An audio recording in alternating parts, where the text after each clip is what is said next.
What's up guys? I hope you are doing well. I am Veer. Welcome to Study Lover. Current affair के शानदार question आज के यानी कि 16 अगस्त के आप लोगों के सामने आने वाले हैं। अगर इफेक्टिवली इस वीडियो को यूटिलाइज करना चाहते हैं तो आप लोगों को बस इतना करना है कि जैसे ही क्वेश्चन दिखता है आप लोगों को वीडियो को पॉज करना है, क्वेश्चन को अटेम्प्ट करना है, उसके बाद में आगे बढ़ना है। इस तरीके से अगर आप लोग करेंगे तो आप लोगों का क्वेश्चन की वीडियो के साथ साथ में क्विज भी कंप्लीट हो जाएगा और वीडियो के एंड में अपना स्कोर बताना ना भूलना। इसके बाद में वीडियो के एंड में आप लोगों को एक क्वेश्चन मिलेगा जिसका आंसर आप लोगों को देना है और बाकी जो आप लोगों से लास्ट वीडियो में मैंने क्वेश्चन पूछा था उसका आंसर मैं आप लोगों को दूंगा। तो ये पूरा प्रोसीजर आप लोगों के सामने आने वाला है। इस लेक्चर की पीडीएफ आप लोग डाउनलोड कर सकते हैं, नीचे आप लोगों के डिस्क्रिप्शन बॉक्स में लिंक मिल जाएंगे, वहां से जाके आप लोग इसको डाउनलोड कर लीजिएगा रिवीजन के पॉइंट ऑफ व्यू से। आज का फर्स्ट क्वेश्चन देखते हैं। यह है अंगदान महादान यानी कि ऑर्गन डोनेशन के बारे में बात की जा रही है। पूछा जा रहा है कि कौन सा दिन वर्ल्ड ऑर्गन डोनेशन डे के रूप में सेलिब्रेट किया जाता है। तो क्वेश्चन आप लोगों के सामने देखिए, इस तरीके से कंफ्यूजिंग आप लोगों को देखने को मिलेंगे। 13 सब जगह 13 देखने को मिल रहा है। ठीक है, तो आप लोगों को महीना और डेट दोनों याद रखनी है। किसी भी तरीके से क्वेश्चन आप लोगों के लिए बन सकता है। तो आंसर है इसका 13 अगस्त को सेलिब्रेट किया जाता है वर्ल्ड ऑर्गन डोनेशन डे। और लगभग ये एस्टिमेट लगाया जाता है कि हर साल 5 लाख लोग मर जाते हैं ऑर्गन की वजह से, जिनकी वजह से ऑर्गन उनको नहीं मिल पाते हैं। यानी कि कहने का मतलब यह है बहुत से लोग डोनेट भी करते हैं पर लेकिन फिर भी गैप जो है काफी अच्छा है। यानी कि इस चीज को हम लोगों को और प्रमोट करना चाहिए और उसी को प्रमोट करने के लिए वर्ल्ड ऑर्गन डोनेशन डे बनाया जाता है। ऑर्गन कौन कौन से यहाँ पर दिए जा सकते हैं, जैसे किडनी हो गया, लंग हो गया, हार्ट हो गया, आईज, लीवर, ये सारे ऑर्गन है जो कि डोनेट किए जा सकते हैं। ओके, अभी हमारी कंट्री में 72वां स्वतंत्रता दिवस 15 अगस्त को सेलिब्रेट किया गया, यानी कि कल सेलिब्रेट किया गया। तो यहां पर जो इसको लाइव दिखाने का प्रोग्राम चलाया गया था वो प्रसार भारती के साथ में मिलकर, किसके द्वारा ये प्रोग्राम चलाया जाता है, ये आप लोगों के सामने क्वेश्चन, यानी कि प्रसार भारती के साथ में और कौन यहां पर मिलकर काम कर रहा था इसको प्रोग्राम को कंप्लीट करने के लिए। तो आंसर है यहाँ पर प्रसार भारती के साथ में काम कर रहा था गूगल, और इसी के साथ में दूरदर्शन भी आप लोग यहाँ पर नजर आएगा। दूरदर्शन यहाँ पर लगभग बोला जा रहा था कि 20 लैंग्वेज में, रीजनल लैंग्वेज जो हमारे कंट्री में है उनमें भी इसको प्रस्तुत किया जाएगा। तो देखिए सबसे इंपॉर्टेंट बात यह भी है यहाँ पर कि आप लोग देख सकते हैं इस तरीके से टेक्नोलॉजी के साथ में काम किया जा रहा है तो एक तरीके से लोगों के साथ में मतलब कनेक्टिविटी जो है वो और ज्यादा बढ़ रही है, रीच और ज्यादा बढ़ रही है। तो ये एक काफी अच्छा उदाहरण आप लोग यहाँ पर बोल सकते हैं इसको। तो आंसर क्या हो गया यहाँ पर? आंसर हो गया गूगल। नेक्स्ट क्वेश्चन देखते हैं, काफी इंपॉर्टेंट है। बात की जा रही है प्रधानमंत्री फसल बीमा योजना के बारे में। अभी फिर से न्यूज में क्या है इसके बारे में बाद में डिस्कस करेंगे, पहले एक बार आप लोग इसको समझ लीजिए कि इस योजना के तहत क्या क्या है। तो यहाँ पर पूरी योजना आप लोगों के सामने है। यह प्रधानमंत्री जो फसल बीमा योजना, ये एक तरीके से इस इंश्योरेंस स्कीम है, यानी कि कल को अगर किसानों की जो फसल है वो बर्बाद हो जाती है किसी रीजन की वजह से, तो किस तरीके से उनको फायदा पहुंचाया जा सकता है, उनका उसको इंश्योरेंस कराना होता है और उसके बाद में फिर उनको वापसी वो उसकी जो भी जो भरपाई होगी वो कर दी जाएगी कंपनी के द्वारा। तो जो ये स्कीम लॉन्च की गई थी 18 फरवरी 2016 में लॉन्च की गई थी। One nation one scheme theme थी यहाँ पर जब इसको लॉन्च किया गया। ये इंपॉर्टेंट है, यहाँ पर इसके ऊपर अब तक क्वेश्चन पूछा जा चुका है जब से ये स्कीम लॉन्च की है कई बार अलग अलग एग्जाम्स में। पहला क्या बात बोली गई है कि खरीफ के लिए जो यहाँ पर रहेगा ये 2% पे करना है और जो रबी क्रॉप होती है उनके लिए 1.5% पे करना है। जो कि यहाँ पर कमर्शियल और हॉर्टिकल्चर जो क्रॉप्स होती हैं उसके लिए 5% पे करना है। तो ये जो परसेंटेज है यहाँ पर किस क्रॉप के लिए कितना कितना यहाँ पर आप लोगों को प्रीमियम पे करना है, ये काफी इंपॉर्टेंट है, ये जरूर याद रखिएगा। पर्पज बस सीधा सीधा ये है कि किस तरीके से किसानों को हम लोग सपोर्ट कर सकते हैं। हमारी कंट्री में जो हमारे अन्नदाता हैं यानी कि जो हमारे फार्मर किसान हमारे भाई, वो क्या कर सकते हैं, उनको किस तरीके से हम लोग प्रमोट कर सकते हैं, किससे खासकर अगर कोई नेचुरल डिजास्टर आता है जैसे सूखा पड़ जाता है या फिर किसी भी तरीके से सूखा आता है, बाढ़ आती है, कोई कंडीशन बनती है, कोई भी बीमारी लग जाती है, कीट पतंगा लग जाता है, तो कैसे उससे उसको बचाना है। तो इनकरेज करने के लिए किसानों को, ताकि उस तरीके से वो फोकस करके अपनी एग्रीकल्चर पर आगे बढ़ सकें।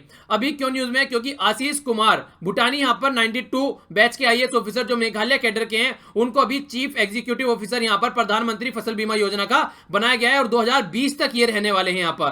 तो इसलिए न्यूज में इसके बारे में हल्का सा आप लोग आइडिया रख सकते हैं। तो दोनों ही स्टेटमेंट यहां पर सही है, जो मैंने सारी बातें आप लोगों को बताई उसके हिसाब से दोनों स्टेटमेंट सही है, यानी कि आंसर क्या हो गया यहां पर? सी आंसर हो गया। ये जरूर याद रखिएगा, ये इंपॉर्टेंट है, इसलिए मैं बार बार फोकस देकर बता रहा हूं, इसको जरूर याद रखिएगा क्योंकि ये रेट पूछे जा चुके हैं कई एग्जाम्स में। नेक्स्ट क्वेश्चन काफी इंपॉर्टेंट है और ऐसे क्वेश्चन पूछने के चांसेस बहुत ज्यादा रहते हैं। करंट अफेयर के भी क्वेश्चन बन गए यहाँ से, पॉलिटिकल भी क्वेश्चन निकल जाएगा आप लोगों का, और इंडियन लैंग्वेज से रिलेटेड यानी कल्चर का भी कोई क्वेश्चन अगर यहाँ से पूछा जाए, क्योंकि आप लोग जानते हैं कि हमारी कंट्री एक तरीके से ऐसे तरीके से एक कहावत बोली जाती है कि कोस कोस पे बदले वानी, सवा कोस पे वानी। तो ऐसे ऐसे आप लोगों को देखने को मिलेगा, यानी कि कुछ दूर जाती है आप लोगों का पानी बदल जाता है और उसके थोड़ा दूर जाएंगे तो आप लोगों की वानी बदल जाती है, यानी कि लैंग्वेज बदल जाती है। तो इसी के बारे में जिक्र किया जा रहा है। तो बात क्या बोली जा रही है कि संथाली हमारी कंट्री की फर्स्ट लैंग्वेज बन गई है। जो आप लोग विकिपीडिया में पढ़ते हैं ना कुछ भी जाकर, तो वहां पर आप लोगों को इंग्लिश में लिखा होता है या फिर हिंदी में तो नॉर्मली आप लोगों को नहीं देखने को मिलेगा, आप लोगों को किस में मिलेगा, वहां पे इंग्लिश में देखने को मिलता है। तो विकिपीडिया में फर्स्ट लैंग्वेज संथाली बन गई है यहाँ पर, ये ठीक है ना, तो ये याद रखिएगा आप लोग। सेकंड बोला जा रहा है एज पढ़ते हैं यहाँ पर, ये 8th शेड्यूल में आप लोगों को देखने को मिलता है हमारे यहाँ पर 22 लैंग्वेज है, ठीक है। तो ये 22 लैंग्वेज है, उनमें एक संथाली भी है। तो ये रीजनल जो लैंग्वेजेस को रिकॉग्नाइज किया जा चुका है। जी हाँ, ये बिल्कुल सही है। तो फर्स्ट लैंग्वेज यहाँ पर है जो विकिपीडिया में इसको रीजनल, इसका नेटिव वो मिला एडिशन, ठीक है ना, जो नेटिव स्क्रिप्ट है वो उसमें इसको ऐड किया गया। तो फर्स्ट है इसलिए इंपॉर्टेंट है यहाँ पर ये, ओके। तो इस तरीके का क्वेश्चन आप लोगों से पूछा जा सकता है, आप लोग इसके बारे में याद रखिएगा, किसी भी क्वेश्चन को किसी भी तरीके से घुमा फिराकर पूछा जाए तो। और हाँ, थोड़ी सी और इन्फॉर्मेशन है यहाँ पर, अगर हम लोग यहाँ पर देखें संथाली हमारी कंट्री में कितने लोग बोलते हैं, तो थोड़ा सा पुराना डेटा है, यानी कि 2001 सेंसस के हिसाब से है, 2011 सेंसस के हिसाब से नहीं है। लगभग 6.4 मिलियन जो लोग हैं हमारी कंट्री में ये संथाली लैंग्वेज बोलते हैं, ठीक है। तो ये भी कुछ डेटा आप लोग अगर हल्का सा आप लोग आइडिया रखना चाहे तो इसका रख सकते हैं। तो इस हिसाब से अगर आप लोग देखोगे तो दोनों ही जो यहाँ पर जो स्टेटमेंट है वो सही है। तो आंसर सी है आप लोगों के सामने। यहां से भी आप लोग कई क्वेश्चन बन सकते हैं इस क्वेश्चन से। सबसे पहले तो यहां पर क्वेश्चन ये पूछा गया कि कौन सी सिटी जो है हमारी कंट्री में उसकी रैंक फर्स्ट आई है। जो यहां पर अगर देखा जाए कहीं पर आप लोग जाकर रहना चाहते हैं तो आसान होता है रहना, मतलब अगर आप लोग किसी सिटी में जाकर बसना चाहते हैं, रहना चाहते हैं तो आसानी से रह सकते हैं। वहां पर सबसे बेस्ट रैंकिंग दी गई है यहाँ पर पुणे को, पुणे में सबसे आसान माना गया है रहना। और इसके अलावा यहाँ पर क्वेश्चन क्या पूछा जा सकता है कि किस मिनिस्ट्री के द्वारा ये रिलीज की जाती है, तो ये है ministry of housing and the urban affair के द्वारा यहाँ पर ये रिलीज की जाती है। जो अभी यहाँ पर रैंकिंग निकल के आई है उसकी बात यहाँ पर की जा रही है। और मिनिस्टर कौन है आज की डेट में? मिनिस्टर यहाँ पर हरदीप सिंह पुरी जी, जिनके द्वारा ये रैंकिंग रिलीज की गई है। टोटल 111 सिटीज की रैंकिंग यहाँ पर निकाली गई है, जिसमें पुणे ने टॉप किया है, फॉलोड बाय है यहाँ पर नवी मुंबई, फिर ग्रेटर मुंबई, फिर तिरुपति, फिर है तिरुपति, फिर है यहाँ पर चंडीगढ़, थाने, रायपुर, इंदौर, विजयवाड़ा, भोपाल। तो टोटल 111 सिटी की रैंकिंग में ये मैंने कुछ नाम आप लोगों के सामने बताए हैं।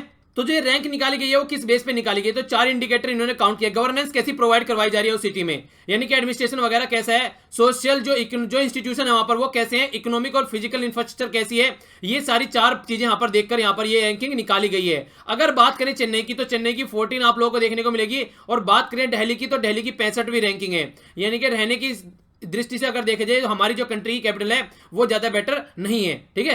तो ये देख सकते हैं पुणे है यहाँ पर जो टॉप पर है, याद रखिएगा। क्वेश्चन नंबर 6 देखते हैं। बात की जा रही है यहाँ पर कि किसने 2018 का men single Roger cup tennis अभी जीता है। तो यहाँ पर आप लोगों के सामने 4 ऑप्शन में जो आंसर है वो है रफाल नडाल ने जीता है, जो कि देखने को मिलेगा आप लोगों को यहाँ पर 4th ये रोजर कप टाइटल था। और इसके अलावा यहाँ पर इनके साथ में 17th टाइम ग्रैंड स्लैम ये जीत चुके हैं। और इसके साथ में आप लोगों को यहाँ पर देखने को मिला जो काफी इंपॉर्टेंट है, ये कुछ बातें आप लोग याद रख सकते हैं इनके बारे, वो है कि ये आज तक टोटल 80 इस तरीके के मैच ये खेल चुके हैं, जिनमें से लगभग 50 जो हैं 50 में इनको विक्ट्री मिली है, ठीक है। तो शानदार प्लेयर हैं। और इसी तरीके से आप लोगों को पता होगा कि जो क्ले कोर्ट है यहाँ पर, क्ले कोर्ट के बादशाह भी इनको रफाल नडाल को माना जाता है, ठीक है। तो फ्रेंच ओपन जो आप लोग देखते हैं क्ले कोर्ट पे खेला जाता है, तो उसका बादशाह भी रफाल नडाल को ही बोला जाता है। अच्छा, आप लोग ये बताइए जो विंबलडन खेला जाता है, ठीक है ना, वो कौन से कोर्ट पर खेला जाता है? तो उसके बारे में आप लोगों को बताना है। क्ले कोर्ट पर खेला जाता है तो वो कौन से पर खेला जाता है, ये आप लोगों को बताना है नीचे कमेंट बॉक्स में। नेक्स्ट क्वेश्चन देखते हैं। जिस तरीके से हम लोगों ने देखा अभी सिटी के बारे में हम लोगों ने डिस्कस किया, कौन सी सिटी रहने के लायक है, सबसे अच्छी पुणे हम लोगों ने देखा।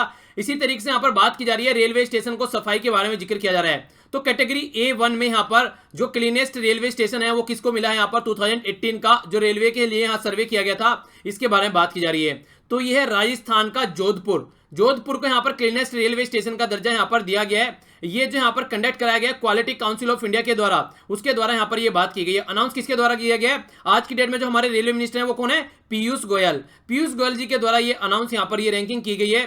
जो यहाँ पर जोधपुर है उसको दिया गया है यहाँ पर क्लीनेस्ट, और फॉलोड बाय है जयपुर और तिरुपति, जो कि आंध्र प्रदेश में, जयपुर फिर से राजस्थान में है। इसके अलावा एक कैटेगरी में अगर आप लोग जाएंगे, मेवाड़ राजस्थान का हो गया। आप लोग अगर राजस्थान विजिट करेंगे ना तो आप लोगों को एक साफ सफाई भी अच्छी खासी देखने को मिलेगी, ठीक है। तो इसीलिए यहाँ पर आप लोग इस तरीके से देख सकते हैं, काफी इंपॉर्टेंट है, याद रख सकते हैं।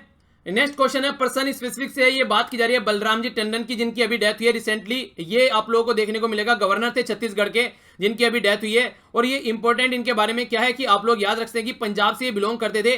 1953 में आप लोगों को देखने को मिलेगा ये इनका करियर जो स्टार्ट किया था इन्होंने पंजाब यानी कि अमृतसर म्युनिसिपल कॉर्पोरेशन से इन्होंने अपना करियर स्टार्ट किया था। बाद में चल के भारतीय जनता पार्टी में जुड़ गए और यहां से काफी लंबे समय से भारतीय जनता पार्टी से जुड़े हुए हैं, ठीक है। तो ये कुछ इंपॉर्टेंट इंफॉर्मेशन है। पर्सन स्पेसिफिक न्यूज में आ जाता है कि ये पॉलिटिशियन है, क्या है, तो आप लोग याद रखते हैं। तो बिलोंग करते हैं कहां से? छत्तीसगढ़ के गवर्नर थे ये। नेक्स्ट क्वेश्चन है यहाँ पर, कौन सी कंट्री है जिसने अभी सक्सेसफुली टेस्ट फायर किया है? यहाँ पर ये नाम है स्टेरे स्काई 2। ठीक है, इसका नाम दूसरा भी है, वो आप लोगों ने शायद सुना होगा, न्यूज में काफी टाइम वही रहता है। ये क्वेश्चन इसलिए डाला गया क्योंकि सेकंड नाम भी है इसका। इसको नॉर्मली आप लोगों ने सुना होगा XING, ठीक है ना, XING, और दूसरा है फिर KONG, ज़ोंगकोंग 2। ये हम लोगों ने डिस्कस किया था। तो ये कटिंग एज एक हाइपरसोनिक एयरक्राफ्ट था जो कि लगभग देखने को मिलेगा जो साउंड की आवाज होती है उससे भी 6 गुना स्पीड से दौड़ता है। तो चाइना के द्वारा यहाँ पर ये भी डेवलप किया गया था, और ये है एक न्यूक्लियर वेपन भी ले जा सकता है, यानी कि न्यूक्लियर वेपन कैरी कर सकता है। एंटी मिसाइल डिफेंस सिस्टम भी आप लोग यहाँ पर देखने को मिलेगा। तो काफी शानदार तरीके से डेवलप किया गया है। तो ये चाइना के द्वारा अभी बोला गया कि हम लोगों ने इसको डेवलप कर लिया है। तो दूसरा नाम भी आप लोग याद रखते हैं। दोनों ही नाम से अगर पूछा जाए ये क्या है, बोला जाएगा सैटेलाइट है, रडार है, या एयरक्राफ्ट है, कुछ भी आप लोगों से बोला जा सकता है इस तरीके से। इस तरीके क्वेश्चन काफी पूछे जाते हैं, खासकर अगर आप लोग डिफेंस की तैयारी कर रहे हैं तो। ओके, आज का जो क्वेश्चन है जिसका आप लोगों को आंसर देना है, ये तत्काल सेवा। तत्काल सेवा यहाँ पर प्रॉपर्टी रजिस्ट्रेशन के लिए प्रपोज किया गया था, इनिशिएटिव किस स्टेट गवर्नमेंट के द्वारा। ठीक है, तो ये याद रख, इसके क्वेश्चन आप लोग का आंसर देना है। ये क्वेश्चन मैंने आप लोगों से पूछा था। देखिए, हर एक क्वेश्चन के पीछे कुछ ना कुछ रीजन होगा, वो क्वेश्चन आप लोगों से पूछा जाएगा, बैकग्राउंड में कोई रीजन आप लोगों को देखने को मिलेगा। क्वेश्चन ये था कि डिस्टेंस, सबसे कम डिस्टेंस किसके बीच में है? लिटिल अंडमान या फिर लिटिल निकोबार, लिटिल अंडमान या फिर कार निकोबार, ग्रेट निकोबार या फिर बैरन आइलैंड, या फिर इसके अलावा ये ऑप्शन है आप लोगों के सामने।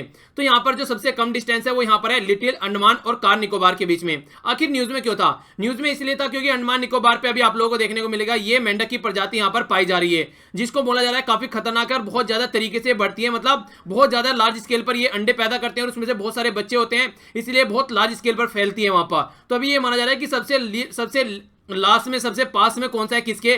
तो 150 किलोमीटर का डिफरेंस है यहां से लिटिल अंडमान से कार निकोबार पहुंचने के चांसेस बड़ी ही जल्दी बहुत ज्यादा है। इसके नाम भी आप लोग याद रखते हैं, बुल फ्रॉग बोला जाता है इस मेंढक को, और काफी खतरनाक ये मेंढक माना जा रहा है। आसपास की जो यहाँ पर प्रजाति होती है उनको एक तरीके से खत्म कर देता है। ठीक है, तो इसलिए न्यूज में था, इसके बारे में आप लोग याद रख सकते हैं।